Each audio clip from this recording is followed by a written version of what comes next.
entramos así en materia. Vamos ahora al más profundo de cómo se gestan las representaciones internas. Ya veremos qué definición tiene esto de representaciones internas y cómo se gestan de esta manera improntas a largo plazo, percepciones a largo plazo, creencias a largo plazo, actitudes a largo plazo y sobre todo estados emocionales nocivos a largo plazo y a muy largo plazo. Todos elementos que tienen que ver con la programación neurolingüística. Por una parte, una materia en la que Hellinger, el creador de las constelaciones familiares, fue un experto, y las propias constelaciones familiares. En la raíz de esto es donde se viene a unificar el conjunto de saberes que forman la base de las constelaciones familiares. Cuando nosotros decimos el cliente en la constelación ha de mirar aquello que nunca ha mirado, hacemos referencia a que ha adquirido una costumbre, un proceso natural de la crianza humana por la cual si yo no miro algo parece que eso no existe. De ahí la deriva de costumbre, de que la gente ante un intenso dolor pues cierre los ojos y llore y sufra, no que sienta el dolor sino que sufra, que es un proceso más bien útil y muy largo, con los ojos cerrados. De ahí que en las constelaciones, durante los momentos fuertes en que, digamos, la persona va al encuentro del bioshock, al encuentro del momento crucial que dio origen al problema que ahora presenta, se le pida una y otra vez de manera continua: abre los ojos, abre los ojos, abre los ojos. Yo, Héctor Alessandro, que soy de formación renacedor, también le pido que respire profundamente, que respire en la parte alta clavicular, una respiración eminentemente visual que le va a hacer, que va a inducir que vea imágenes en su mente, imágenes que pueden eventualmente motivar a la persona para que salga totalmente de ese estado negativo en el que ya se ha acostumbrado a entrar una y otra vez, una y otra vez. Vamos un poco más profundamente en este tema porque realmente es interesante. La programación neurolingüística con Richard Bandler y con Robert Dills es la disciplina que descubre un proceso bastante profundo, inédito hasta ese momento y crucial para la resolución de conflictos que vive la gente con su propia mente y su modo de pensar, que se llama trabajar con las submodalidades. ¿Qué son estas submodalidades? Pues ni más ni menos que lo siguiente. Tenemos tres modos básicos a través de los cuales canalizamos la información procedente del mundo, que son el canal visual, el canal auditivo y el canal kinestésico o sinestésico. También se habla del canal digital, que es el diálogo interno, el bla bla bla, continuo, estas voces grabadas de las que habla Verne en su obra y que nos procuran mandatos, nos procuran creencias, limitaciones o permisos en algunas ocasiones o en muchas ocasiones. Pero básicamente los canales son los llamados BAC, el visual, auditivo, kinestésico de la programación neurolingüística. Se suma dentro del canal kinestésico dos subcanales o canales subsidiarios o acompañantes que son el gustativo y el olfativo, canales muy profundos en el sentido de que están en el momento de la creación del endodermo, las células iniciales de la creación del feto humano, y ya están allí presentes. ¿Okay? Entonces, estos tres canales, vamos a tomar los tres fundamentales, visual, auditivo y sinestésico, son los canales a través de los cuales nosotros percibimos el mundo. Solo percibimos. Luego, además, se produce un suceso que no es secundario, es muy importante, pero que es subsidiario del fenómeno de la percepción, y es el fenómeno de la representación interna.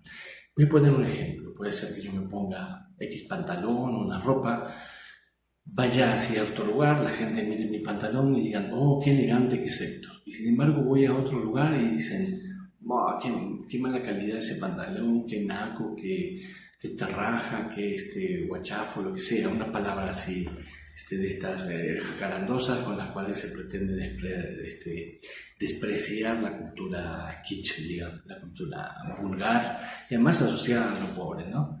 Entonces, a ver, el pantalón es uno solo, los juicios son diversos, pero esos juicios dependen de algo, dependen de la percepción, no, porque los ojos son los mismos, tengas dinero o no tengas dinero. Los ojos perciben igual. El color del pantalón es azul, los ojos van a percibir azul. El pantalón es de determinada textura, si lo tocan al tacto van a percibir cierta textura. Lo único que difiere es la representación interna que cada uno se hace acerca de ese pantalón, que les lleva además, en este caso del ejemplo que pongo, a emitir un juicio de valor sobre ese pantalón, sobre llevar ese pantalón, etc. ¿Okay? Los juicios corresponderían a la representación interna que la persona se hace y por ende además al famoso mapa que hace alusión a al primer enunciado estratégico de la PNL, mediante la cual la propia PNL se autoriza a sí misma como teoría para funcionar, y que dice así: el mapa no es el territorio. El mapa no es el territorio quiere decir que cuando nosotros percibimos una realidad, realmente la estamos percibiendo con el color de los lentes con los que vemos. La realidad no sabemos si será color verde, color azul, color rosa o color marrón. Nosotros tenemos puestos unos lentes. ¿Y esos lentes cómo se llaman neurofisiológicamente? Se llaman representaciones internas. ¿Y qué son las representaciones internas? Es una colección de imágenes que yo he creado en mi mente que registran mi percepción del mundo y la ordenan de una cierta manera subjetiva de acuerdo a mi biografía, a mis experiencias emocionales y de acción, y forman lo que sería pues una visión personal mía del mundo, o tuya, o de quien sea, de que estemos hablando de sus representaciones internas. Bien, aquí sucede algo bien importante. La programación neurolingüística es una de las primeras disciplinas, junto, por ejemplo, a las terapias cognitivo-conductuales o el EMDR, que son posteriores, que interviene directamente sobre el modo operativo del cerebro para alterar su funcionamiento con ejercicios que podrían considerarse como de gimnasia cerebral, y logra grandes resultados. Logra que la gente cambie percepciones que tiene establecidas de muy larga data y que no le están beneficiando, todo lo contrario, le están perjudicando. Y logra en cuestión de minutos que la gente diga: caray, esto que antes yo percibía en mi mente, este recuerdo tan penoso que yo tenía, ahora lo puedo percibir en el campo de mi mente, recordarlo, evocarlo, sentirlo, y ya no me afecta tanto. ¿Y cómo hace la programación neurolingüística esto? ¿Cómo trabaja en ese sustrato básico de construcción o creación de las representaciones internas, que vendría a ser como el matrix de nuestra mente? Lo hace de la siguiente manera.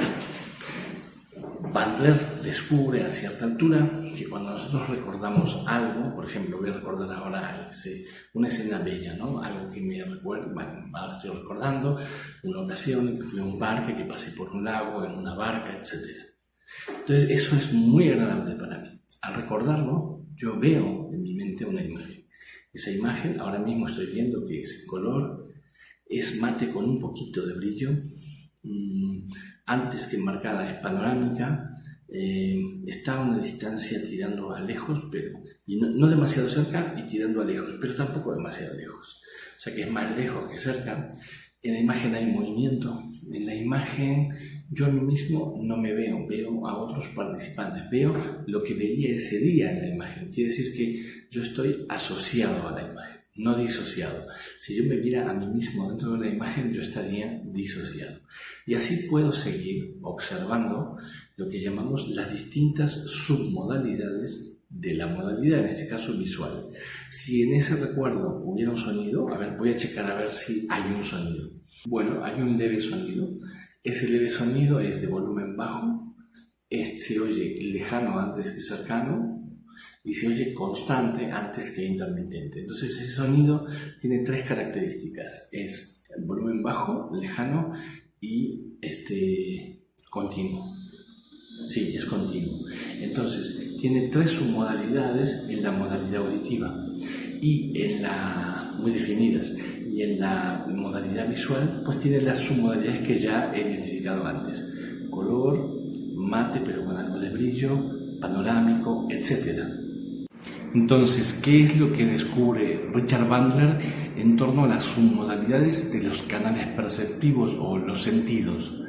descubre que cuando nosotros recordamos algo, sea esto de carácter positivo o de carácter negativo, codificamos esta información en una representación interna bajo ciertas características, o mejor dicho, con ciertas características. Y entonces así cada ser humano, por ejemplo, va a codificar, pues algunos van a codificar recuerdos negativos, por decirlo de alguna manera, o dolorosos, pues los va a tener enmarcados, lejanos, asociados, con movimiento, etc. Y otra persona lo tendrá de otra manera diametralmente opuesta o con una combinación totalmente inusual respecto de la anterior.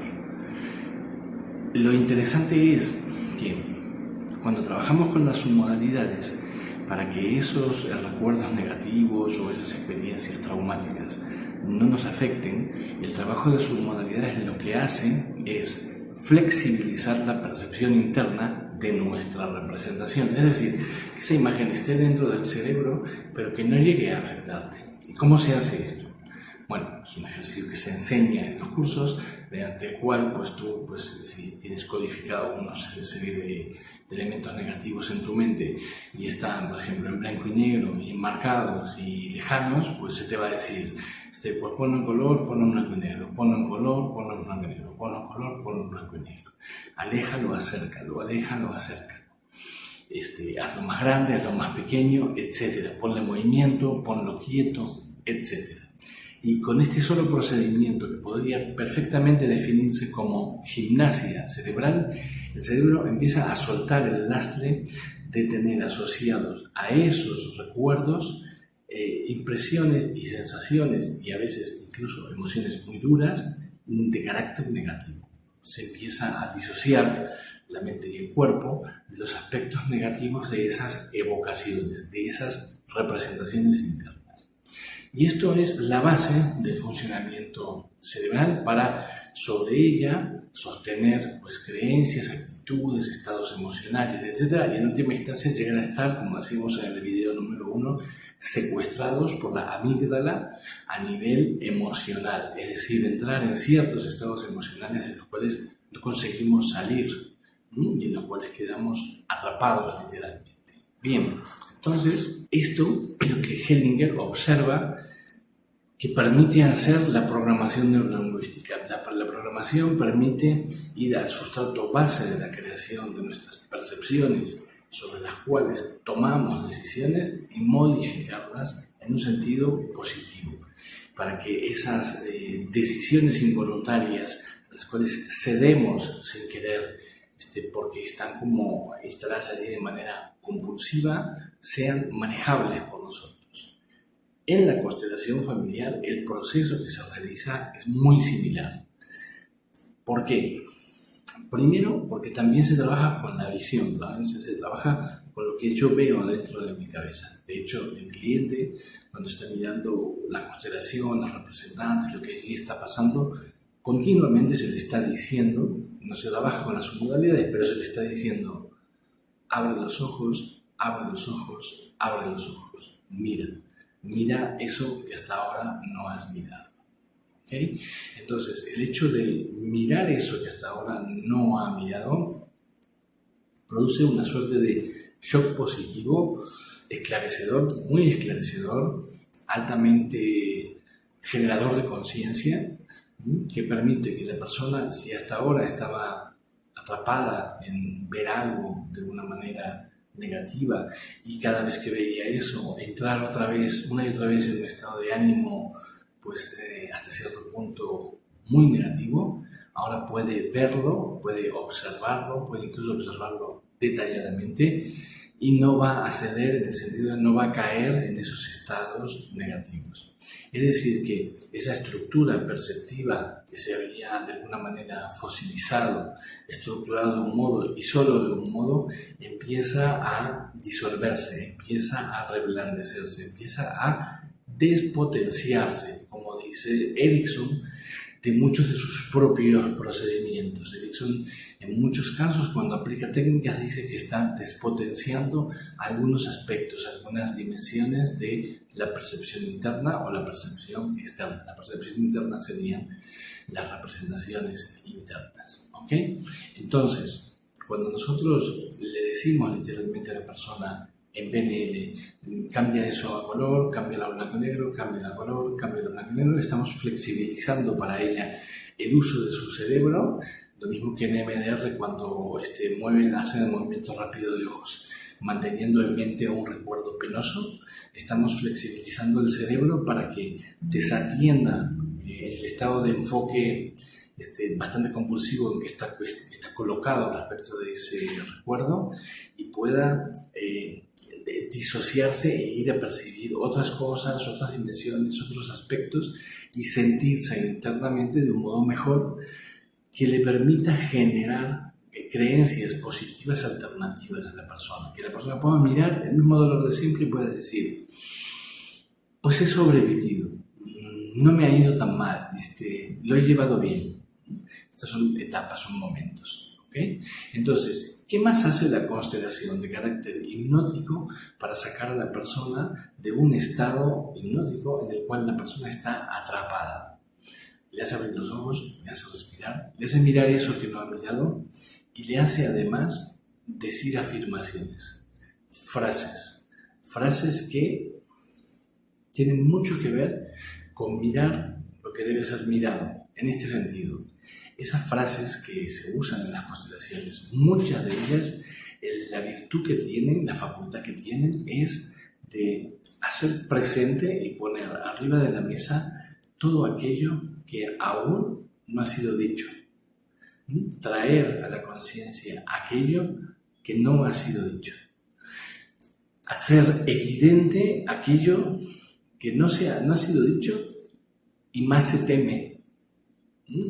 Entonces, en este sentido, es muy desbloqueador, es desbloqueante por completo, es esclarecedor mentalmente y funciona, me gustaría usar esta palabra, como un despertador de la conciencia, como un elemento que te saca por completo de un estado en que estás relativamente adormilado, adormecido, con una posición perceptiva fija, con una gama de percepciones fijas, sin opciones, y te lleva a un escenario en el cual tú puedes tener otras alternativas y obviamente ser más feliz.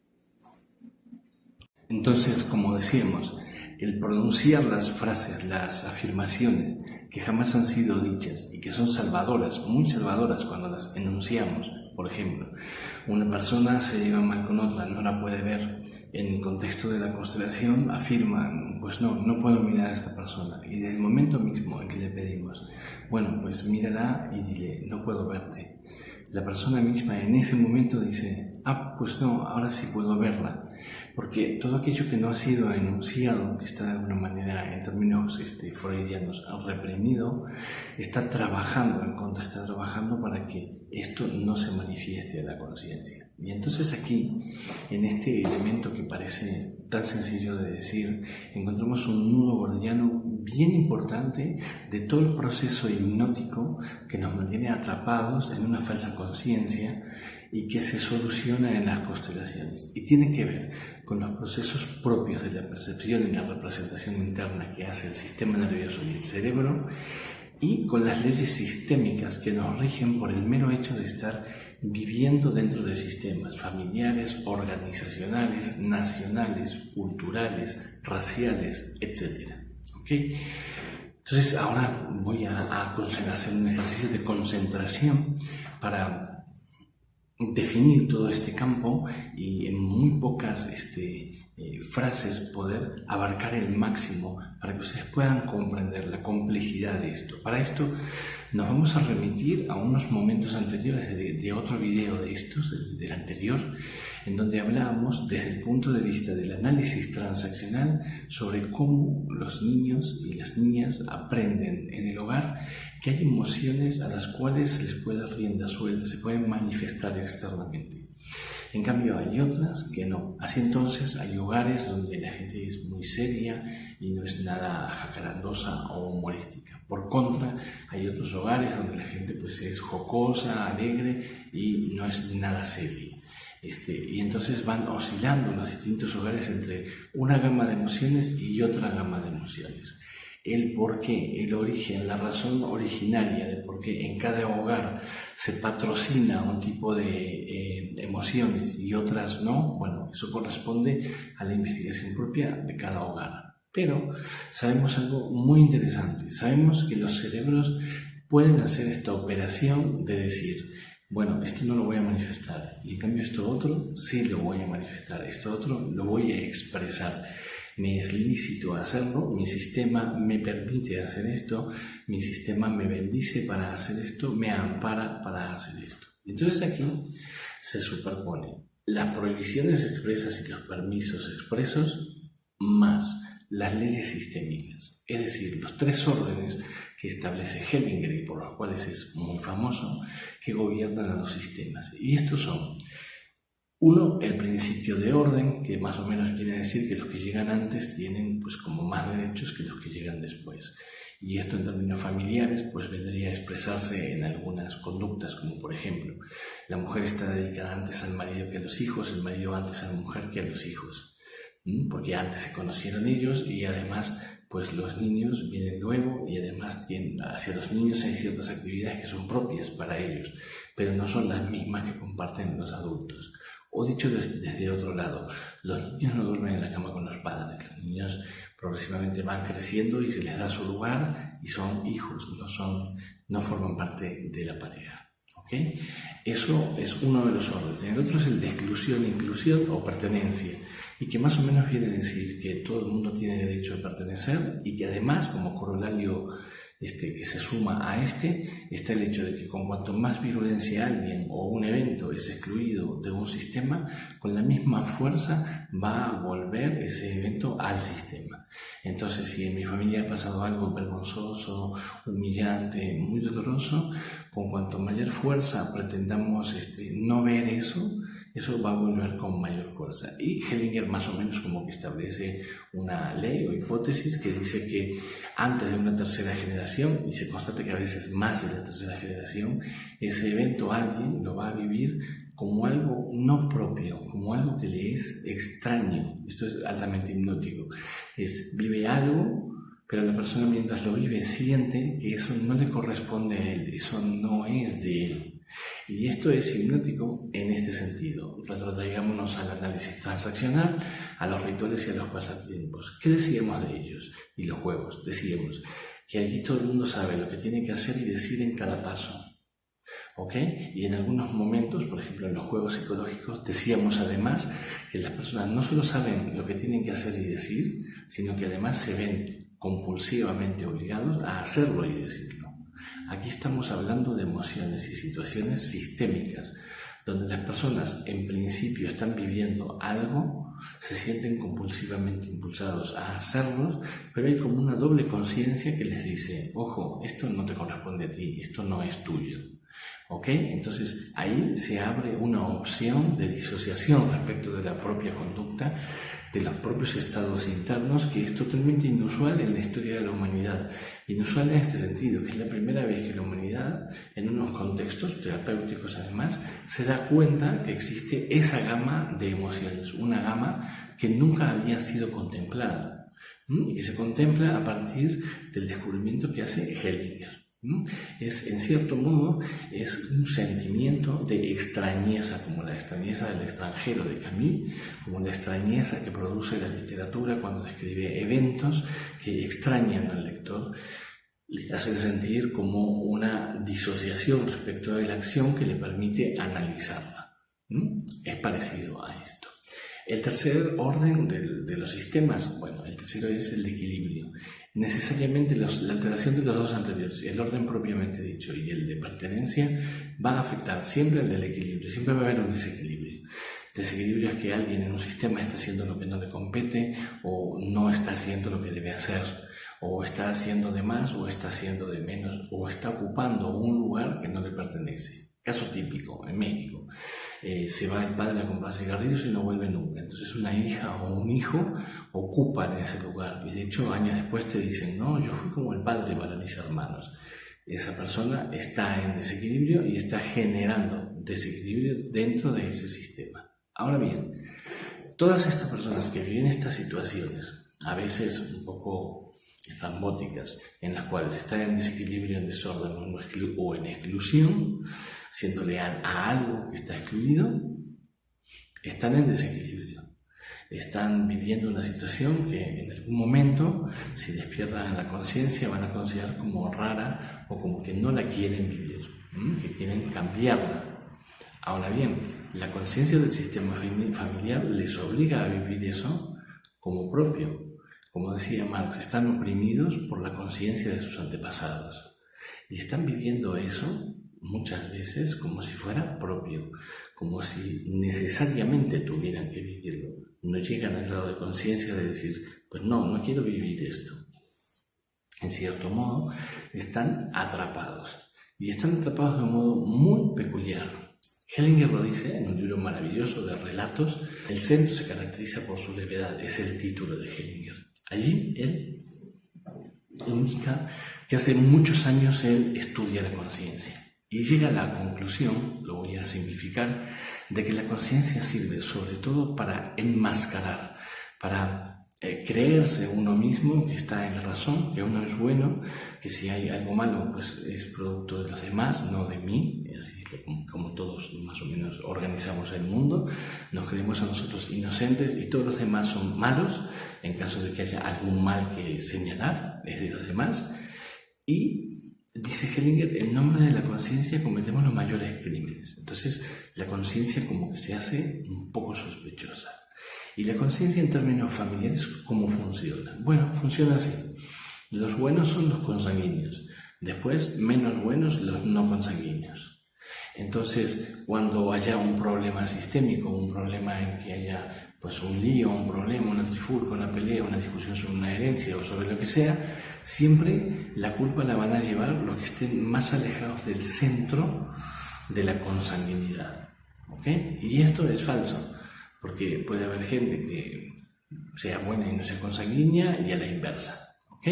Entonces, esta es la función de la conciencia, sobre todo la conciencia familiar, mantener unida a la familia, aunque destruya a la familia. Esto se da muchas veces, es un caso muy curioso del fenómeno de conciencia.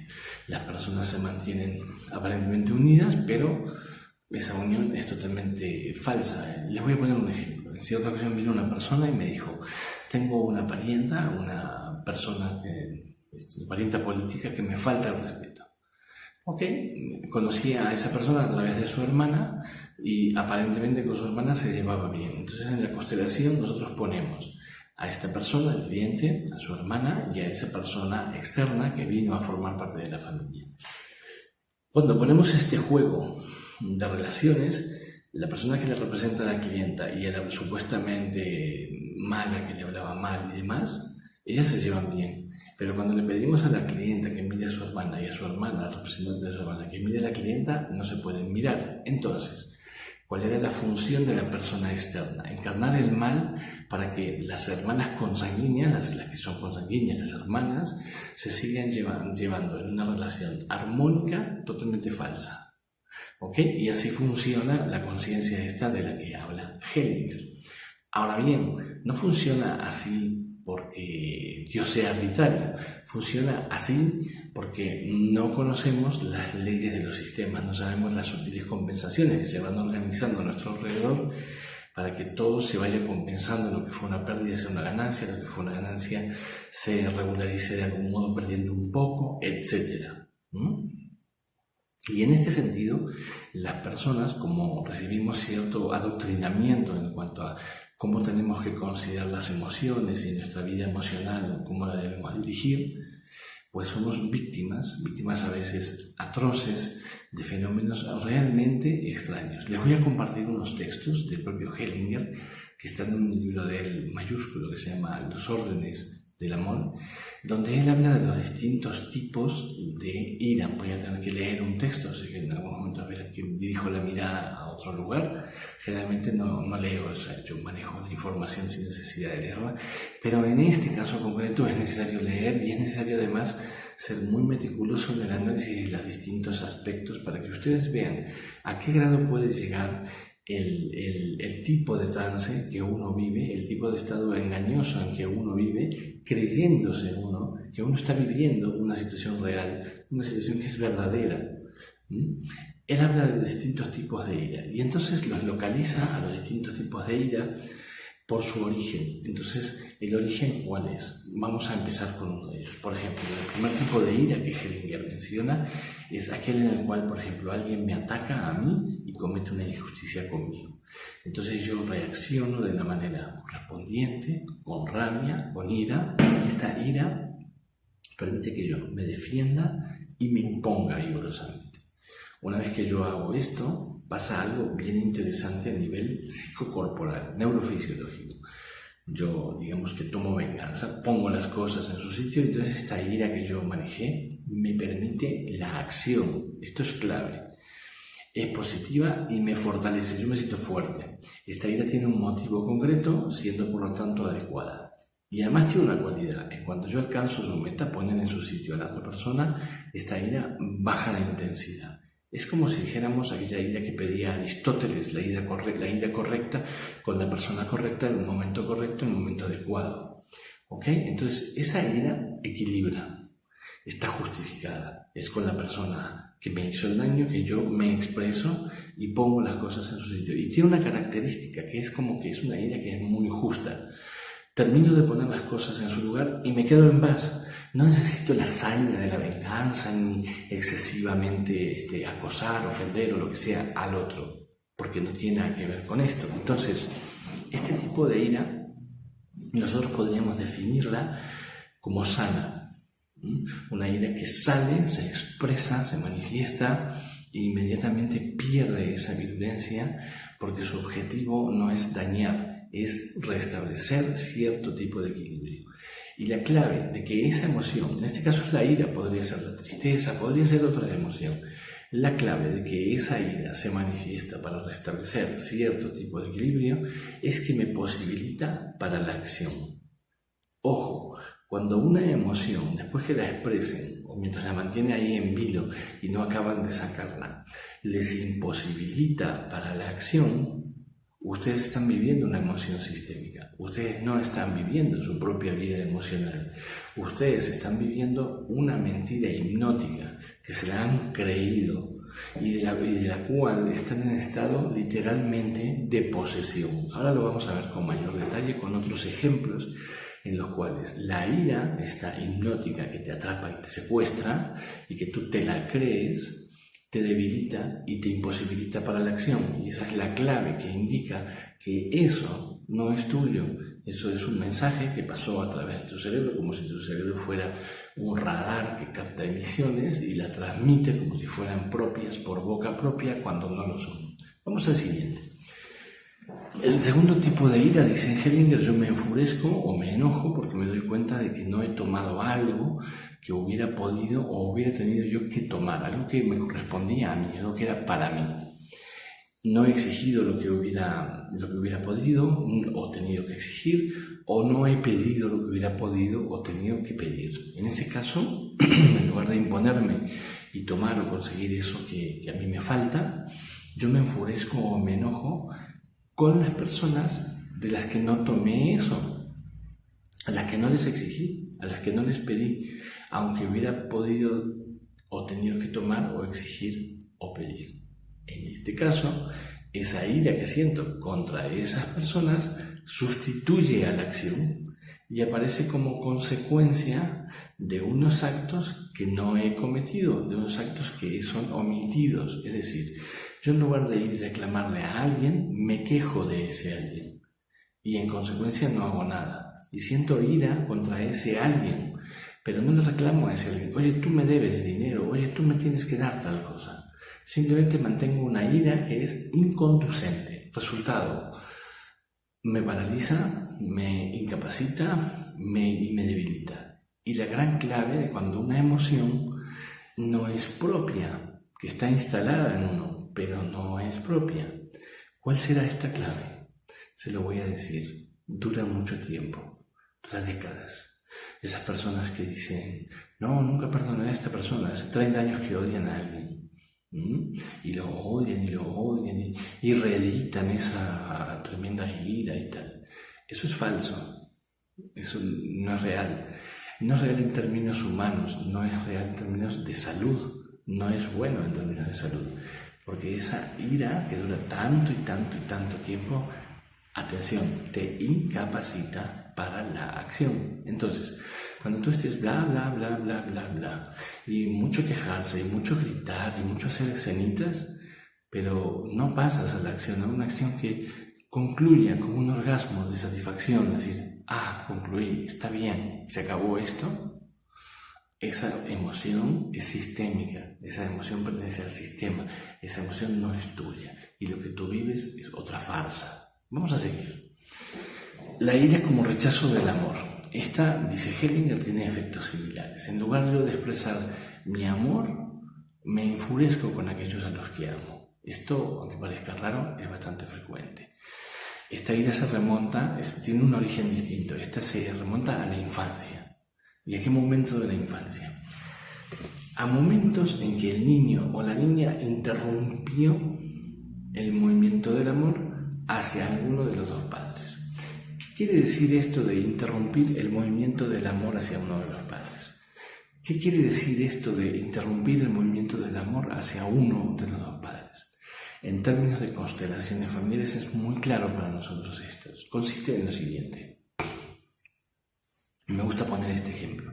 Los niños y las niñas en algún momento respecto de sus padres sienten algún tipo de decepciones. Dicen, pues no es tan glorioso como yo me imaginaba, no es tan bueno, no me quiere tanto, no me regaló lo que yo le pedía, no se portó bien conmigo, engañó a mamá, etc. Todas estas cosas hacen que ese fluir natural de cariño y de amor hacia esa persona se detenga y que el niño se manifieste o la niña enojado, estafado, frustrado, impotente, con malestar, tanto que el otro padre o la otra madre le pregunta ¿qué te pasa? Y la persona, no sé. Esa interrupción del movimiento del amor va a producir en la vida adulta ira contra la pareja. Eso es lo que va a producir. Entonces esa ira que tú sientes contra tu pareja, que estás maquinando cosas, mira qué cabrón, mira lo que me hace, mira qué cabrón, mira lo que me hace, esa ira tiene ese origen. No es sistémica, es aprendida, es generada a partir de unas situaciones un poco traumáticas, ¿ok?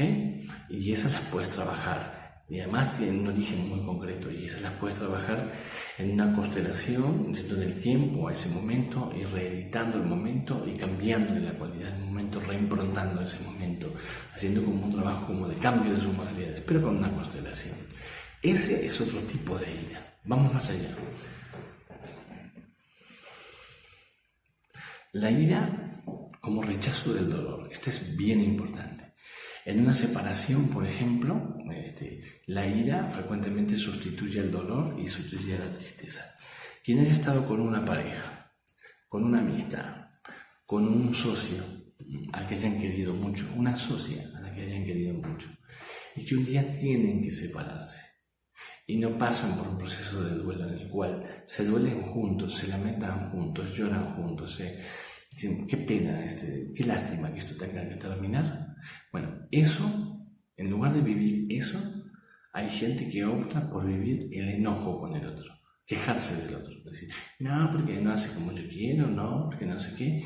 Y entonces en el enojo se salen de la relación, sea esta de amistad, de noviazgo, de pareja matrimonial, de sociedad o de lo que sea. Se salen a través del enojo, o sea, el clavo que quita el clavo es el enojo. Me enojo con el otro y lo hago por un sistema de economía energética, porque pareciera como que estar enojado es más proactivo que estar deprimido. Es decir, si yo estoy muy triste con el otro y tengo que estar 2 semanas haciendo un duelo por el fin del amor o por el fin de la sociedad o por el fin de la amistad o de lo que sea, pues igual no puedo ir a trabajar y eso no es útil. En cambio, si estoy enojado, voy a seguir enojado y voy a trabajar. Y la gente dirá, como dicen muchas veces, ¡ay, qué carácter tiene! Le llaman carácter a estar amargado y tener mal humor. Eso me parece clamoroso, me parece bastante asombroso, pero es el sentido común predominante en varios lugares del mundo. ¿Ok? Entonces, ese es otro tipo de ira, dice Hellinger. Entonces, ahora bien, ¿qué pasa con esta ira de la recriminación, de que me quejo del otro, etcétera? ¿En qué sentido es sistémica igual que las primeras? Bien, esta ira en la cual yo le he hecho daño a alguien y me niego a admitir mi culpa, pues es bastante obvia, ¿no?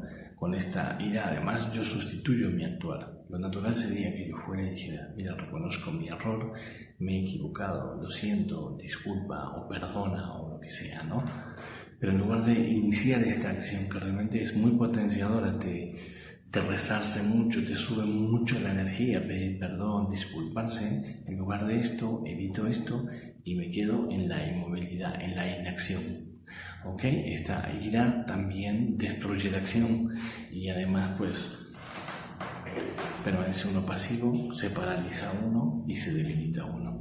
Imagínense cuánta gente hay que va acumulando cosas así en uno y otro lugar con distintas personas y finalmente están como que muy debilitados, están consumiéndose en vida, se les nota estrés, se les cae el pelo, etcétera, porque están llevando una vida de desgaste, de estrés, en el cual están en un desequilibrio, están iniciando unos movimientos que tienen consecuencias y después no asumen las consecuencias, y al no asumir, la única persona que se desgasta es ella misma, la persona que inicia esa acción. Vamos entonces a otro tipo de ira, es aquella en la cual alguien me da tanto que a mí me resulta imposible compensarlo. Dice de Hellinger, esto es muy difícil de soportar, dice, me resisto al dador, me resisto a los dones y me mantengo enojado con esa persona. Esta ira se expresa en forma de reproche, por ejemplo, de los hijos contra los padres. Conclusión, para no estar extendiéndonos en demasía, la persona igualmente queda paralizada y debilitada, queda incapacitada para la acción. Esta es la consecuencia negativa de los distintos tipos de ira. Dice Hellinger, esta ira puede expresarse como un dolor interminable después de una separación, cuando aún les debo a quienes han muerto o han sido excluidos el tomar y el agradecer, o como sería el caso en otra forma de ira, el asumir mi propia culpa y las necesarias consecuencias que ésta trae. Vamos con otra. Algunos sienten una rabia que adoptan de otros y en lugar de estos. Bueno, esto se refiere a los puntos débiles de los sistemas, ¿no? Dice, a veces en un grupo un participante reprime su rabia y al cabo de un tiempo otro miembro del grupo se enfurece en su lugar. En la mayoría de los casos el más débil, aquel que no tiene ningún motivo para hacerlo. En una familia el miembro débil pues es el niño capta la energía esa que hay ahí boyante dando vueltas de ira y se pone airado él, pero se pone airado a nombre de otro. La madre no le expresa su ira al padre, va el niño y se la expresa. El padre no le expresa su ira a la madre, va el niño y se la expresa a la madre. ¿Okay? Dice, en los trabajos esto pasa, ¿no? Dice Hellinger este ejemplo, un empleado se enfurece con su jefe y no obstante reprime su ira.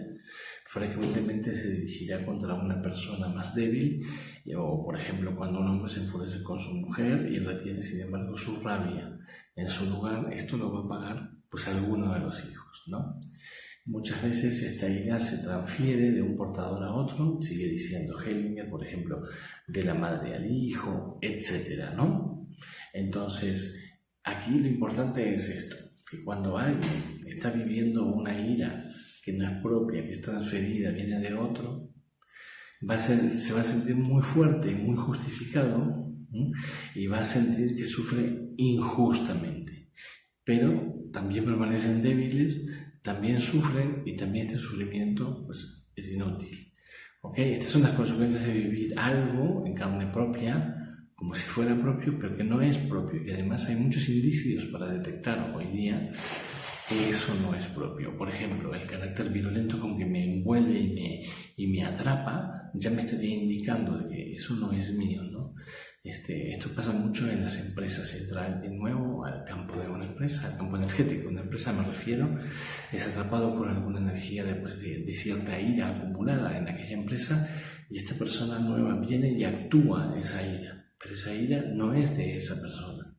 Esa ira pertenece a otra persona que quizás vivió una injusticia dentro de ese mismo local o de esa misma institución o empresa. Por último, existe una ira, dice Henning, que es virtud y habilidad, es estratégica. Dice, es fuerza atenta y eficacia que se concentra en lo que es necesario para solventar una situación de necesidad y con audacia y conocimiento encara todo aquello que es pesado y es poderoso. ¿Cuál es la característica de esta ira estratégica? Está libre de emoción, se ejecuta sola. Es como una suerte de ira elegante. Es un poco el actuar elegante o impecable más bien de los chamanes que expresa Castaneda en La sombra del águila, ¿no? Es un actuar elegante, es un actuar impecable. Es otro tipo de ira, ¿ok? Y se llama estratégica. Con esto vemos entonces que muchas veces entramos en campos energéticos de organizaciones o de familias y vivimos emociones que no son nuestras. Con la tristeza, yo he hecho mi estudio propio de la tristeza a partir de este estudio que hace Hellinger de la ira y lo vamos a manifestar en otro video para que ustedes vean cómo a veces estamos atrapados en algunas emociones, no siempre de la ira, pueden ser de cualquier gama de emociones, y que estemos atrapados en esa ira, en esa emoción y que la sintamos fuertemente, no quiere decir necesariamente que eso sea nuestro, sino que más bien, como sostengo yo, es algo en lo cual estoy secuestrado, algo en lo cual estoy hipnotizado y yo me creo que eso es mío, me creo que yo tengo que vivir eso, cuando eso no es así de ninguna manera. De momento quedémonos con este dato que realmente es muy revelador y es muy importante. Y es que cuanto más teatral, histriónica y fuerte se exprese a nivel gesticular una emoción como la ira, y cuanto más dure, más indicador eso es de que aquí hay algo que eso no es mío. Cerramos de esta manera en este video lo que es la coordinación, la cohesión que se produce entre elementos diversos como son, por ejemplo, la acción, el accionar propio de las leyes sistémicas, el orden, el equilibrio y la inclusión en el sujeto que vive inmerso en un sistema, por un lado, el proceso propio de construcción de representaciones internas del sistema nervioso central y del cerebro, y por último queda agregar un proceso que en cierto modo también es un fenómeno de trance, que es un proceso muy importante en las constelaciones familiares, que es el proceso corporal. Fíjense que estamos al año 2021. Yo desde el año 1994 he pasado por procesos de Tai Chi, 2-3 años de antigimnasia, 3 años de bioenergética, 2 años de biodanza, 3 años de método de liberación de corazas, 2 años de Feldenkrais. Ya llevo 7 años yendo con una profesora como alumno, pero todos estos procesos han contribuido, 5 ritmos, han contribuido a una educación en la sensibilidad, a una percepción en el espacio a través del cuerpo de las sensaciones ambientales. Y las personas normalmente viven estos procesos de manera inconsciente, un poco como lo que comentaba al comienzo de este video, cuando decía, era muy joven y empecé a buscar al modo de Castaneda en una habitación cuál era mi lugar de poder, sin tener la preparación adecuada o la mentalización adecuada para decir, voy a guiar el cuerpo de esta manera y de esta manera voy a encontrar esa información que solo mi cuerpo como un radar puede encontrar. Bien, este proceso también participa, es necesario discernirlo, por eso nosotros en la Escuela Internacional de Conducción de Jalapa ponemos especial énfasis en el trabajo con el cuerpo para que uno pueda entrar en un espacio y leer desde y por el cuerpo lo que allí está sucediendo. Porque de otro modo lo que va a suceder es el trance de siempre, ceder ante lo que interpreta la mente, ceder ante a las cortinas de humo que echa la mente una y otra vez, cada vez que se encuentra ante un fenómeno inusual, distinto, original, para el cual no está provisto de interpretaciones. Entonces se echa mano de los automatismos grabados, el ejemplo que poníamos al comienzo en otro video de cuando yo no necesito saber qué tengo que hacer como padre para cuidar a mi hijo, por eso ya está grabado. Bueno, cuando entramos en un espacio y la información procedente de ese espacio, todo un campo morfogenético, es inusual para mí, generalmente el cerebro ya entrenado en dialogar, lo que hace es apelar a las interpretaciones comunes, interpretaciones que el constelador durante el proceso de realizar su constelación con el cliente debe cancelar a como sea posible, debe impedir de cualquier manera de las posibles que el cliente recurra una vez más a este tipo de generalizaciones, eliminaciones o distorsiones mediante las cuales o a través de las cuales vuelve a intentar reaprender, a agarrar, tomar el mundo para sí al modo en que ya lo conoce. El modo que ya lo conoce hace tiempo que no le sirve. Entonces las interpretaciones propias de ese mundo que ya conoce no le sirven aquí y ahora.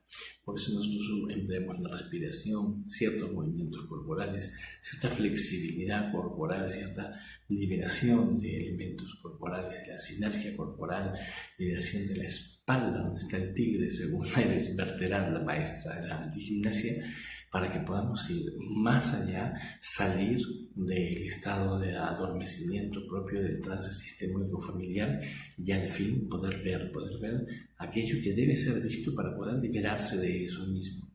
Un poco como decía en un manual de constelaciones de un curso que yo tomé con María Martínez Calderón, de ella había puesto al comienzo de su manual una frase muy famosa del biólogo francés Jean Rostand. Decía simplemente: qué triste llegar a las puertas de la muerte y no haber comprendido.